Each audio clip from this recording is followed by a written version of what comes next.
Good afternoon, good day, depending on where you are. I'm Miss Roshumba, and here we are at another Let's Talk and Grow session. And as you very well know, I like to begin by first honoring the ancestor that I was inspired by to continue to fight in the struggle. He would often say the word Tushinda, that means we struggled together. So, as you know, I'm talking, my goal today again is to speak to the young, or to the black male. The black male speaks. And this time I'm speaking to a young black male. But first of all, I'm going to show honor to Mr. Early Laverne. Rainbow of Poems was his first book that I helped to publish. And he was a poet, and he had a very challenging life. And so we met very briefly, and his story is extremely riveting. I hope to one day elaborate on it. I keep saying that, but I hope to one day just go into details. Because what he represents is what most of us represent, especially African American males, or African male period, worldwide. And so he overcame, but he became an ancestor in 2013. Like I said, he was a wonderful poet, and he willed his poems to me. And he knew I was a poet too. We became very close friends based on that. So as you can see, I have a gentleman sitting here. I'm going to come back to him, but I'm going to start by, first of all, showing you who Early Laverne's picture, who he was. Very powerful man from Louisiana. So I ask his energy to come and be with me today as I represent us in the highest of ways. So, the poem I will be doing that was written by Mr. Laverne, Bridgman Laverne, was called I Believe. I believe in a divine wake-up call. I believe in a supreme God. I believe that all has been purposed and done. I believe that salvation presides with God's Son. I believe in the validity of love. I believe that immortality is eternally above. I believe that creation is divine. I believe in one supreme mind. I believe true life shall ever be around. I believe that our souls are inseparable and profound. I believe I could progress at any second, minute, or hour. I believe elevation is by means of vision and spiritual power. I believe in reality. I believe in the power of honesty. I believe what is to be will be. I believe that I've been assigned a divine destiny. I believe that the power of love does conquer hate. I believe no true caring person should procrastinate. I believe my gifts I should freely give.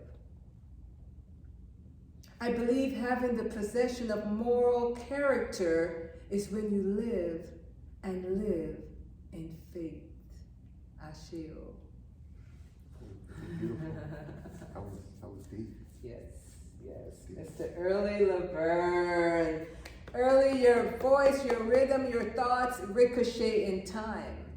And I will do my part, so. Yeah. So. That was beautiful. Yeah, thank you. So, my young guest today, I will let him tell you his name. And yeah, go ahead, tell me who you are and what you do and where we're at. My name is JJ.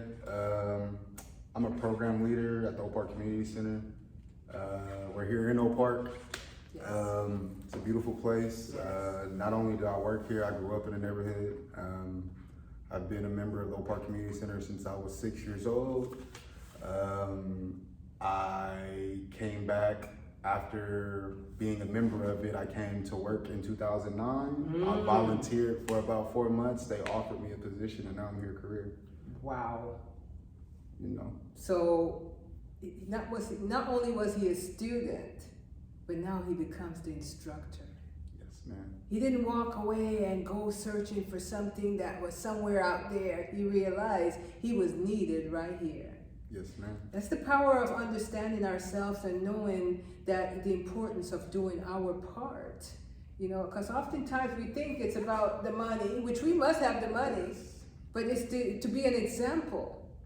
Because I'm sure you see a lot of young youth similar to yourself that is in need Yes, of ma'am. a role model. Yes, ma'am. I always was taught to be that person I needed for the youth when I was younger. So instead of trying to give everybody the stuff that I didn't have or anything like that, I just try to be that person that I needed. Yes. Because I feel like that's more important. That's right. Be the change you want to see in the world. Yes, ma'am. That's one of my favorite. Was that Michael Jackson. Was it Michael Jackson? Yeah, he the Man in the Mirror. Yeah, but I think Mahatma Gandhi said it, or Nelson Mandela. One of them. Okay. The original. The original quote. The original quote. So, I'm going to start a little bit by finding out who you are. Okay? So, you grew up in Sacramento area? I grew up in Oak Park. In I Oak grew Park. up right where we at right now. Okay. Yes, ma'am. Come from a two-parent family, or? No, my father was murdered when I was 5. Okay. So I came from a strong black woman raised. Okay. So, audience, you hear that? Because we're going to hear all the various stories of who we are. Yes, ma'am. He lost his father at 5. Somebody took his life. And this is a young man. So young man is so important to have a father figure and not having one. He leaned a lot on his mother. He says his mother was the strong one. That's the strong woman. That's my backbone right there. Without her, you know, a lot of the stuff that I've done wouldn't be possible. Yes. You know, so Yes, thank you so I'm much. truly grateful for that. Thank you so much, and that's important for us to always recognize. And with that, did you come, was it more than, how many children were in your family? My mom has a total of 5. I'm the youngest out of hers, and then I'm my father's only child. So Okay, it really wasn't like super intense wise dealing with family. okay, Just growing up, you know, I had the normal struggles of Yes. always wanting a dad, see all my friends with dads, and I didn't have that. So How did you deal with that? What did you do? Because, you know, we know our mothers try, you know, I'm a mom, I know we try so much, but what did you do during those years when you started to say, where is a man figure that's going to show me what manhood may look like? What did you do? Honestly, I rebelled. Okay. As a youngin, not having that dad, not having that father figure, just having my mom. Yes. Not saying she couldn't do it, but it's really hard for women to raise men, you know, not taking anything away from them because they're really strong. And like I said, without them, a lot of stuff we do is not possible, but I rebelled, you know. I went out acting crazy. I went out searching for things, looking at things that maybe wasn't really I should have been looking at, Right. and getting involved in things I shouldn't have been getting involved in. But I looked at it like, all right, well, one day I'm gonna have kids eventually, Yes. and I don't want my kids to go through what I went through. Wow. So I was just like, all right, well, I'm from Oak Park. I grew up out here. Why, if I love this community the way I say I do, why help contribute to the negativity, and why help contribute to the statistics? Why not do something positive and try to switch those statistics, try to switch the narrative? And I've been here for 20 years. So did something particularly happen to change that trajectory, or you just, and about how old were you at the time when that awakening occurred? I want to say I was about 13. Oh. Someone close to me was killed, and Okay. it just really just woke me up to a lot of things. Like I said, when I was 6 coming here, having the rec leaders and the rec aides and my peers that I had here at the community center, Yes. it kept me out a lot, to be honest. Yes. Because I didn't play Pop Warner sports. I was a poor kid, Yes. a little poor kid. I didn't do nothing, eat top ramen days at a time, cutting Yes. up hot dogs, putting it in macaroni and cheese. You know, the Yes, struggle meal. the struggle. I love it though, because without Yes. that, I wouldn't be the person I Yes. am. But coming here really just opened my eyes to that there's more to life than what is just depicted on the streets. Exactly. And that really, at that moment, I was just like, you know, this isn't what I want. That's right. This, And we must give honor to places like this that's in our community that is trying to give our young people an option yes.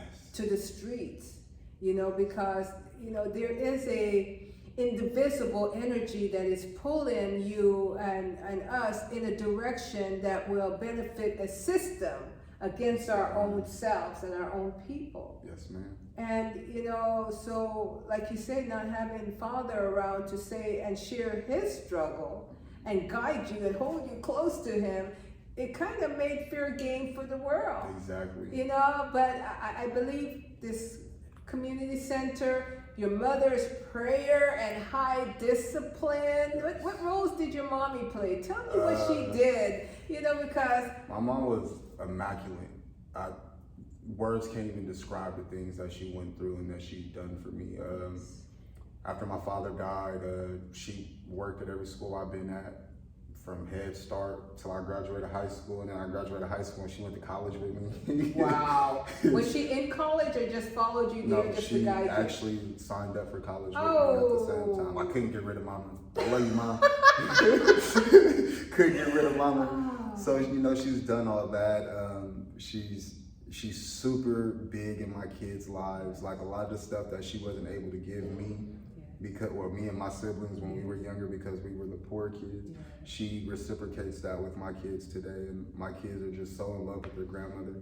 It's such a beautiful thing. Like she's just done so much. It doesn't matter what it is. I can call her at the break of a dime, 3 o'clock in the morning, and she'll be there. I left from California for 3 years and I went to Ohio to try something new. Yes. And I was struggling out there. I was like, Mama, I'm hungry. She was like, all right, give me 30 minutes. 30 minutes go by. She says, go outside your door. Mind you, we're 2,300 miles away. Wow. I open my door and there's a car pulling up with a whole bunch of groceries for me. Right.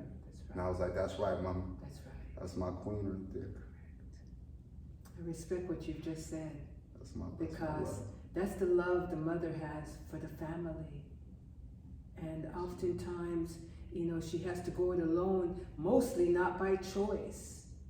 Facts. But you see, when we live in a world that appears to have abandoned the Black woman, you know, and make her feel like she's no longer valuable, to be loved and honored, you know, your story is just bringing more life to the role that the Black woman plays in the family. And we're not degrading and saying negative about the men, because the men come through the women, created by the connection between the men and the women. So now, are you married? I am married. I've been married. Are you married to a Black queen? I am married to a Black queen. Okay. That's my high school sweetheart. Oh. We've been together for 13 years. Oh. We've been married for 6. Now you see, you saw he said it with a smile on his face.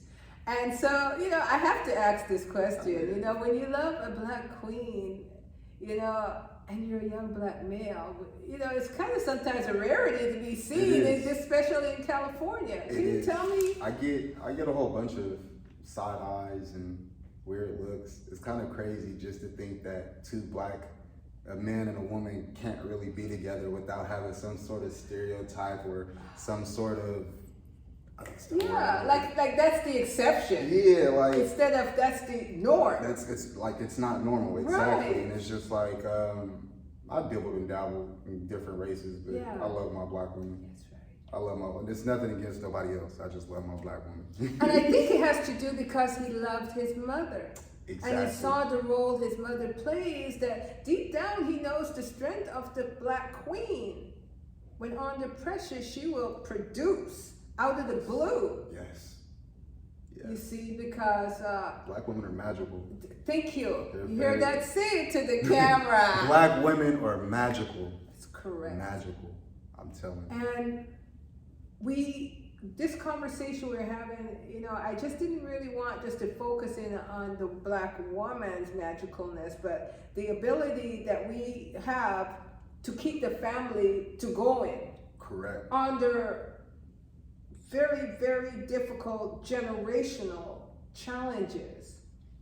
Yes. Generational challenges. So the black man speaking is so important to me because oftentimes there is a language that the black man is saying that does not sometimes always rest right with the black woman.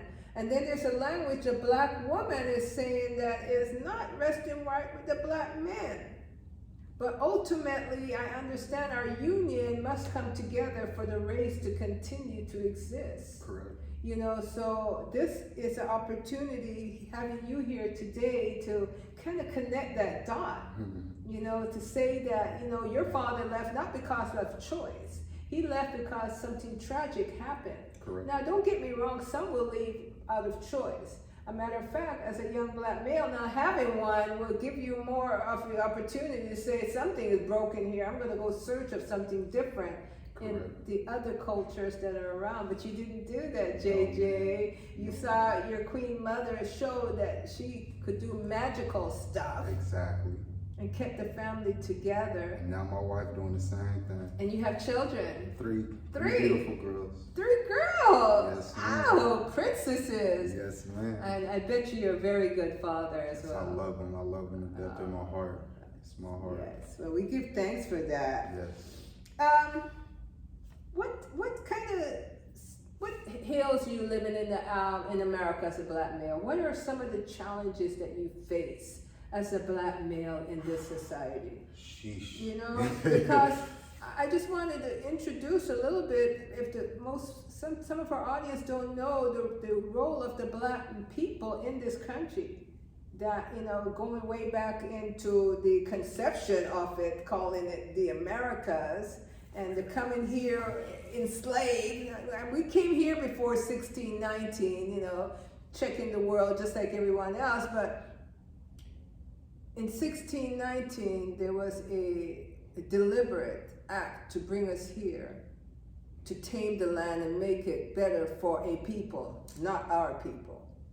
And so we're coming out of a very tragic generational issue that we have not really had time to settle in our mind, because we have to chase money, chase this, chase the deliberate fantasy and illusional world that has been set up against an oppressed people. So, you know, I ask you as a black male, living here, raising a family, seeing what you had to deal with and what your father had to deal with. What do you wake up, what do you fear the most in your life at this time? To be honest, my worst fear is leaving this earth and my kids and my wife not being taken care of. Like, if we was comfortable and I knew for surely, like, I can die today and they'll be perfectly fine, I'll be comfortable. I'm not scared of death. I'm not saying I'm ready to die, but I'm not, when it's my time, it's my time. But if I was to die today, that would be my worst fears, because my financially and mentally and just it all, they're not ready. I'm not ready. I'm not ready. I still got some more teaching to do. I got some more, you know, education, more health, and just a lot to teach my family. But that is my worst fear, is me being called home too early. Oh, and I know that will not happen for you. It will not happen for you, because, you know, spiritually, we've come to so much as a people generationally. We actually should be extinct based on the sufferation that we've been having to deal with every generation. You know, we have had to get up and play defense, you know, so I'm at the mindset to say we have to start thinking in an offensive way. Correct. And so I understand what you said, you know, you're the protector of your family. And if you're not there, it's going to be very difficult on your wife and the girls. Correct. So your role is extremely valuable. Correct. And the good thing is you seem to have a wonderful support system, not just with your family, but your mother and maybe your siblings as well. Yes, ma'am. Because if your queen mother did some great stuff, it's going to magically fit all around you. So no, I believe that it's easy to feel the fear that we feel at times. I have a son, he's 22, and lots of prayer I've done on his behalf, you know, and then you met my grandson, you know, and my daughter. And so, you know, we have to really understand spiritually our purpose here. Because after the fantasy illusion waves away and we end up in our homes and at night or early morning, we have to think, how have we been able to maintain living here in a toxic environment that wants to see, especially the black man, disappear? The demise of a black man. Yes. Therefore, the vulnerability of the black family, the black woman, and in time, extinction. So spiritually, what are the ways you use to lift your faith up in order to find your strength? I talk a lot to my ancestors. I speak out loud, talk to them. I have a piece of my dad's headstone that I hold in my hand and I speak with him. Yes. Or me and my wife would just pray. That's correct. And it's funny that you say that, and the ancestor, the ancestor is huge in the African family. You know, we have to know that when our bodies, well, I'm not even gonna go there for some that don't believe it, but ultimately our ancestors is what we use, that's an African understanding. And I see that it's working for you. So, yay! What's your thought about society now and what we see happening, especially recently in New York, and the effects that it has on us as a people as we try to maneuver into this society? Have you ever given thought to, as far as our people, do we have options, or are we just kind of stuck living here in America until death do us part? I mean, have you been to Africa? Have you thought about Africa being I a want to place? go. I've always wanted to return to the motherland. I've always heard beautiful things, and I've always heard that if someone talks so much mess about this one thing, it has to be perfect. And then for us to be oppressed and so much for so long, Africa has to be a beautiful place. Well, I could say that I've gone. I've been to Nigeria, was the main place that I stayed. Overall, it was 3 weeks. Yeah. And we left Nigeria and then we went to Ghana on that same journey for 4 days. So beautiful. And, you know, like you said, it's like walking through the desert for days and finally somebody hands you a nice cold glass of water. And it's endless. That's the feeling I got when I arrived. Chills. But no, that's a beautiful thing. I would love to do that. Just walk the same places my ancestors walked, just to know the history.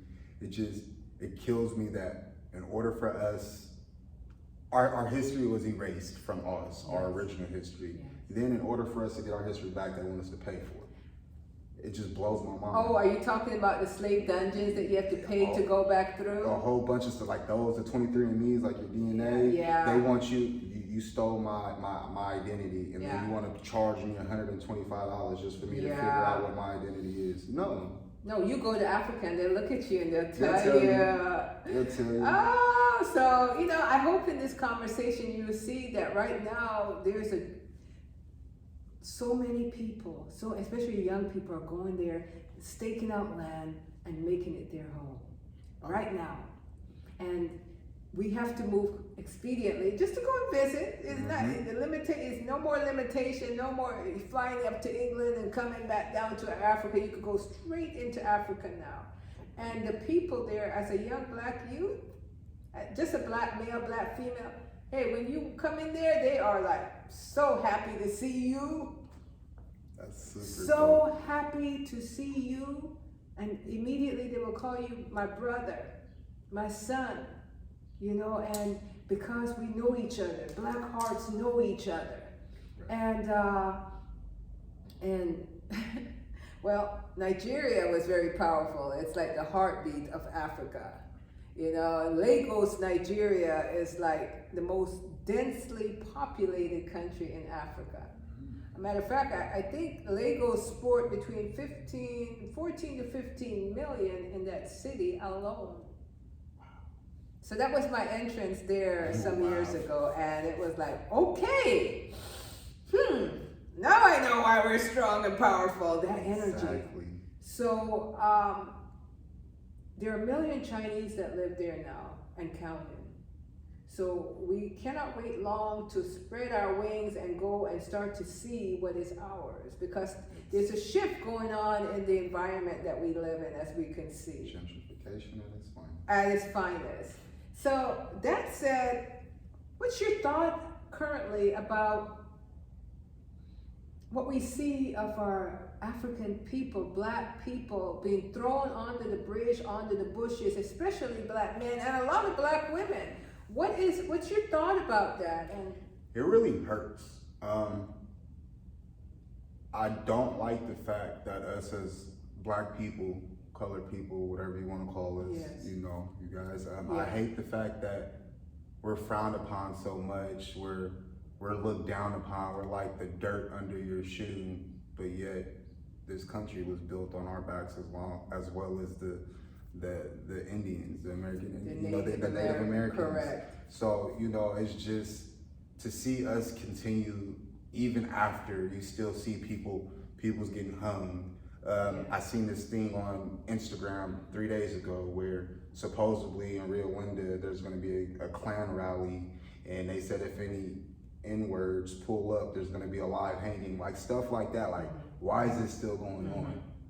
Well, you know, and I love what you've said, and the reason why it's going on is we've been silent.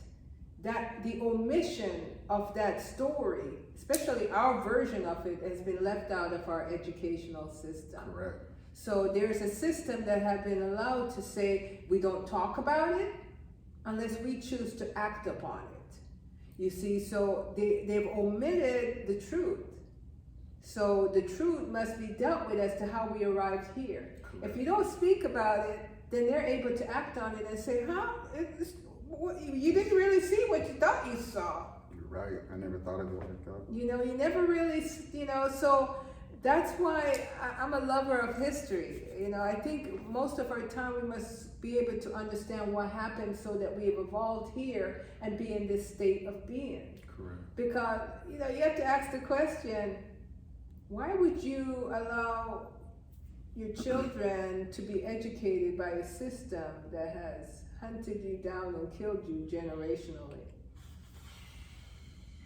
And, you know, think about it, if sometimes, you know, we already draw borders. If I live over here, you live over there, don't come over here and I'm going over there. If we could do that, why is it that we allow for that to happen? And, you know, and oftentimes we're distracted because we have to work. If we have to go to work every day, we can come home and feed the kids and everything. You're not having time to exhale and say, wait a minute. It's just like we're going around in a circle. Completely correct. So when these folks pop up and come at you, they have not forgotten that they no longer need your services. And if we think about it, there are a lot of immigrants coming in from other countries as we speak now that is needed. And us, we no longer need it. Correct. So we have more than to worry about as far than, you know, what we're going to eat, what we're going to do when we get. We're going to have to think big and think outside the box. Correct. Because, you know, yes, when we think of immigrants, I'm an immigrant. You know, so my life began in another country, but sometimes the country is not where you want it to be, so that's why you immigrate here to the great country. But, you know, sometimes you have to say, well, this great country is no longer a great country for me or we, so maybe we have to immigrate to another country. So what is happening, people coming in here, you have to be able to shift your energy, because the most valuable thing you have is life. Exactly, the energy you have inside. That's right. And to know the story, know why somebody would want to just take your life, The people that society may not even want to talk about it, but the black man has fought in every war since the conception of this country. Correct. No other ethnic group could speak about that except for the ones that have brought us and enslaved us here. Correct. And we already know the highest honor one can give is to go to war for a country. So if you're silenced when they throw you under the bridge, then guess what? Nobody will even blink an eye. So who will tell the black man's story? No. It just we have to tell it. We have to tell it, but in that case, if you know it. Correct. This is beautiful. Thank you. Like legit, it's beautiful. So you see my little symbol here? Because I do know the truth, it's my responsibility to lift my brother and my sister up. Correct. Because oftentimes the system have you maybe competing, like, look at my house, look at my car, look what I'm wearing. But that's a distraction. That's exactly what it's doing. You know, it's a distraction, so you must know your story. Are you a reader? Do you love to read? I used to be a super big reader, okay. And then I just stopped. Yeah. I want to get back in it. I've been picking up a lot of books, getting my library back in, but I'm really just trying to find a lot more books about my people instead of these books that they give us. Yeah. I mean, kindergarten to high school, it's they're guiding you and shaping you. After it's up to us. And oftentimes that shaping is to fit into a system. So, because you become an object that we'll put here once you know this. We'll put this object here and we'll make money off of it here. And therefore, you know, because you don't know yourself. Yeah. So It's a we divide and must, conquer. right, we must know ourselves, people. That's beautiful. Yeah, we must know ourselves. So, we could continue, but let me ask you one word that describes you, to say who you are. One word that would you say describes you, young man? One word that describes me, I would say I'm passionate. If I really care for something, if I really want to see the change, I'll do whatever it takes to get it.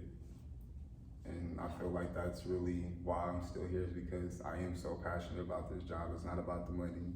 Yes. It's not about any of that, because I know plenty of jobs where I can go right now, make more money than what I Yeah, you hear that? But I love this community and I love the people around. You hear that, people? It's not about the money. So he's passionate to do what is right. To do what is right. Because the payment is monumentous. You know, hey, when you do what is right and people love you, you don't want for anything. That's who we are as African people. You want food? You have food. Oh, you need a place to stay? You could come stay with me. Hey, I have a house in Africa. You could stay there. You're a teacher. That's who we be. So we need to start following our spiritual way of being again. And his mother showed that. He's showing that. And I'm sure he's teaching it to the children and his wife. Yes. So I normally like to end with one of my poems from one of my books. Truth and Light Are One. That book should be on Amazon. It isn't yet. I'm still trying to work that out. I say it every time. But if you're in the Sacramento area, Culture Collection at 24th and Florence, she carries some of my books. And I'm going to have it on Amazon real soon. But Mr. JJ has chosen a poem for me to read today. And so I'm going to read that one. And it's called The Man with the Hood. What page did you say it was? It was 47? 47. Let's see. Yep, he's correct. That's the young mind for you.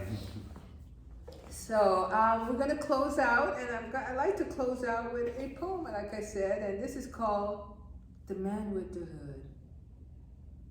Black man, I see you drifting by, body clothed with empty, hollow eyes. Black youth, I see you, device in hand, soul long, long gone. The search is on for the man with the hood. He left her place the other day. It was in much haste. He said he can no longer exist this way. I understand. Nothing left for me to say. The road to self is known to be steep, but for the black males, it's downright deep. Sirens blaring, mama is wailing, all points to the bulletin in search of the black man with the hood. Don't hurt him when you find him, mama says. The man is really a boy. Don't let the hood fool you. He's only that much age old. Call it. Though his body appears to look young, his search for his internal peace has left him sprung. The man with the hood knows deep down that he should be a man by now. But by whose definition should that be? Mama doesn't know. Auntie and grandma are only her support in tow. The oppressor isn't the one, for it's his system that messed me up, man. Am I wrong? Babylon's system of materialism has left him empty internally. So the hollowness you see when you look deeply at him was put there long ago by he, they, and them. Slavery, you know. The man with the hood, young and old, whose painful history has foretold, can never be whole unless his manhood is made one through the action of the Father Man, the earthly protector of his soul. Asheo. Beautiful. Yay! So we just finished another opportunity to do and be the change we want to see in the world. And I thank Mr. JJ for participating and choosing to share his heart. He's a wonderful young man, and we are thankful that you're here.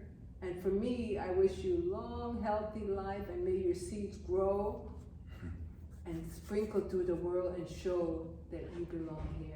I appreciate Yes, Asheo. Goodbye, folks.